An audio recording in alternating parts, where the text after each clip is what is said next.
तो एक अलंकार में एक वाक्य बोलूंगा, उसमें अलंकार बताना है कौन सा। नवीन भैया की नई नवेली दुल्हन का नाम निधि है। इसमें अलंकार कौन सा अलंकार? अनुप्रास अलंकार। क्या? अच्छा अगले में बताओ, अगले में बताओ। जब से नवीन भैया की जिंदगी में निधि आई है, उनके बैंक अकाउंट में निधि बढ़ने लगी है। यह कौन सा अलंकार है बताओ? यमक अलंकार, जहां एक ही शब्द दो बार आए पर अर्थ भिन्न भिन्न। तो अब आप तैयार हो जाओ, जिन्हें मैं बुलाऊंगा उन्हें बच्चों के करियर की नैया का खिवैया कहते हैं, और मझधार में डूबी हिम्मत का पार लगैया कहते हैं। और सब्जेक्ट पढ़ाने वाले टीचर तो लाखों हैं यारों, जो बच्चों के दिलों पे राज करे उन्हें नवीन भैया कहते हैं। नवीन भैया, ओवर टू यू, जोरदार तालियों के साथ नवीन भैया। क्या नाम है? I love you, I love you, I love you, I love you, RWA, RWA। Naveen भाई over to you. Thank you भाई। बैठ, पहले सारे बैठ जाओ एक बार। फोटो सच में बताना क्यों खींचना चाह रहे हो, मतलब क्या करोगे फोटो का? RWA जिंदाबाद फोटो खींचने से हो जाएगा क्या, या आपके सेलेक्ट होने से होगा? तो मेरे हिसाब से इस फोटो खींचने का तो कोई अर्थ है नहीं। पहले तो मैं भाई ने क्वेश्चन पूछा, उधर भाई कौन थे, उन्होंने क्वेश्चन पूछा था कि मैं कोई एक सब्जेक्ट तैयार करता हूँ तो कोई दूसरा सब्जेक्ट छूट जाता है।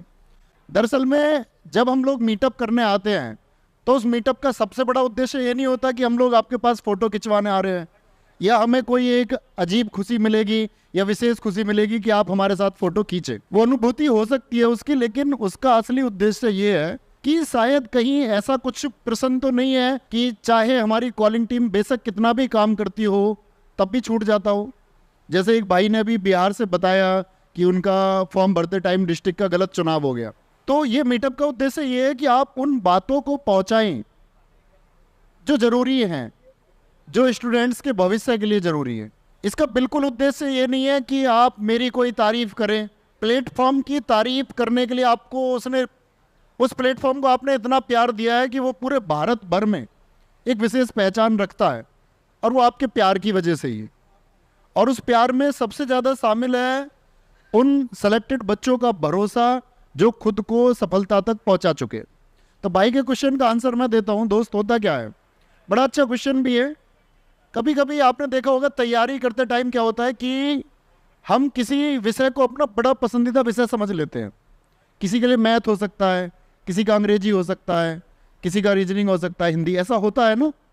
हम कोई एक विषय को अपना एक पसंदीदा विषय मान लेते हैं, और जिसको हम पसंदीदा समझते हैं उस पर हम वक्त भी ज़्यादा देते हैं। और एक स्टूडेंट की सबसे बड़ी गलती यही होती है कि जिस रेशियो में आपका एग्ज़ाम आना है उस रेशियो में आपको घंटे भी देने होंगे। आप आइडियल एक स्टडी मान के चलिए 6 घंटे। सबसे बड़ी कमी ये है कि हम उस बराबर रेशियो में मान के चलिए हम 8 घंटे पढ़ते हैं। बड़े ध्यान से सुनना, कोई एक एग्जाम लेते हैं जिसमें 100 क्वेश्चन आते हो, 4 सब्जेक्ट हैं, 25-25 क्वेश्चन आते हैं। अब हम क्या कर रहे हैं कि हम 8 घंटे में 2-2 घंटे हमको सबको देने चाहिए। अब हम क्या कर रहे हैं, मैथ कर रहे हैं 4 घंटे, रीजनिंग मजा आ जाता है क्योंकि सवाल हो जाते हैं 3 घंटे कर रहे हैं, जीएस कितनी देर पढ़ी, 1 घंटे। कमजोर क्या रहेगा? अब मान के चले किसी का जीएस में इंटरेस्ट है, 4 घंटे जीएस पढ़ी और मैथ पढ़ा 1 घंटे, कमजोर क्या रहेगा? ये गलती है। बराबर टाइम दो, और जब लगे कि मेरा जो सब्जेक्ट है अब इस पर कमांड बन गई है, रीजनिंग के लिए अब 2 घंटे देने की जरूरत नहीं है क्योंकि रीजनिंग पर मेरी कमांड अब बन चुकी है, तो रीजनिंग को 1 घंटे कर दो। अब रीजनिंग का बचा हुआ 1 घंटा किसको देना है? जो सब्जेक्ट कमजोर है। हिंदी को या अंग्रेजी को आपको लगता है कि भाई मेरी कमांड बन चुकी है, तो जिस विषय पर आपकी कमांड बन जाए उस समय को उसे दे दो जिस पर आपकी कमांड नहीं है। तैयारी का मूल नियम तो ये है। आपको मैं बताऊं कि माँ, पिताजी, घर की हालत, स्थिति जिसको देखनी होती है ना भाई, वो बिगर किसी के कहे देखेगा। मेरे कहने से तुम अपने घर की स्थिति देखोगे, तुमसे बड़ा मूर्ख कौन है फिर? अगर मेरे कहने से तुम पढ़ने बैठोगे, कोई बोले जी मुझे तो आपका चेहरा देख के मोटिवेशन आता है और मुझे बहुत अलग लेवल का जुनून आता तो सबसे बड़ा मूर्ख है फिर। तो भाई सबसे पहले तो दिखावा करना बंद करना होगा। अगर मैं कहूं उत्साह उसके अंदर है जो अपने परिवार को शारीरिक, सामाजिक और आर्थिक मजबूती दे सकता है। आपका परिवार सुरक्षित कब होगा? जब आप आर्थिक रूप से मजबूत होंगे। विषम समय में भी जिसने ना घुटने टेके उसके सामने विषम परिस्थिति और समय घुटने टेक देता है। तो मतलब परिश्रम तब तक करना है जब तक पोटेंशियल है, नहीं है किसी और फील्ड के लिए बने हो तो दिखावे में जीना नहीं है। तो बस एक छोटा सवाल है मेरा, बिना किसी शोर शराबे के जवाब देना कि कर जाओगे ना? और एक यस बहुत जबरदस्त आनी चाहिए, करके दिखाओगे ना?